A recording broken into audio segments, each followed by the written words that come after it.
I got married when I was 21. Like, I did not even know ఏంటి ఏంటి అంటే ఇంక అప్పట్లో కూడా అందరూ um, పెద్దవాళ్ళు చెప్పినట్టు వినాలి, అత్తగారు చెప్పినట్టు వినాలి, అటు ఇటు తిరగద్దు, రాత్రులు లేట్గా తిరగద్దు, ఫ్రెండ్స్ని కలవద్దు, ఇవన్నీ ఉండేవి. I think somewhere as a girl మీకు వెళ్ళాలన్నా మీరు అడగరు కూడా, knowing that marriage system, because now that you're a part of a different family, you can't do. And మీకు ఆ ధైర్యం కూడా చాలదు అడగాల, నేను నా ఫ్రెండ్స్ని కలవాలి అని, ఇలాంటివి కూడా ఉంటాయి.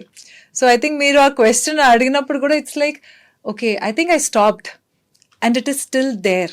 మీకు ఒక్కసారి పెళ్ళవ్వగానే I have seen my own friends and cousins, so వాళ్ళు పెళ్ళేంత వరకు కూడా దే ఆర్ హ్యాపీ.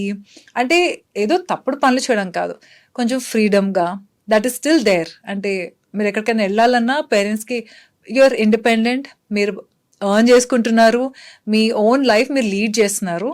పేరెంట్స్కి మీరు చెప్పి వెళ్తారు ఇట్లా ఓకే ఇలా వెళ్ళొస్తున్నానమ్మా అనేసి. కానీ పెళ్ళైన తర్వాత చెప్పి వెళ్ళాలి అంటే దానికో 2 days ప్రిపరేషన్ ఇప్పటి నుంచి నడుస్తుంది అనమాట. నేను ఆ రోజు ఎక్కడికైనా వెళ్ళాలి అంటే ఇప్పటి నుంచి ప్రిపేర్ చేయాలి. That is still there. I think for a very long time, even I had gone through that, but unfortunately, my marriage didn't work out. I got divorced, and my son was 3.5 years. So నేను divorce అయిపోయినప్పుడు, and నేను 22 అయినప్పుడు వెంటనే వాడు పుట్టేశాడు కూడా.